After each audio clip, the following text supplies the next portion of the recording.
Meu Deus, amiga, onde eu conheci o Márcio? Pense num garoto legal. Foi muito legal.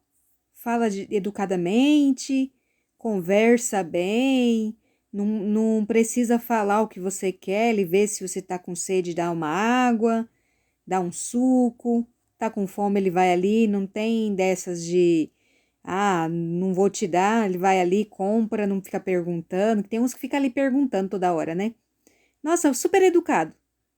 Mas minha filha, quando nós foi dormir, ó, vou gravar um pouquinho aqui, ó. Eu sei que é meia-noite, mas olha como ele dorme.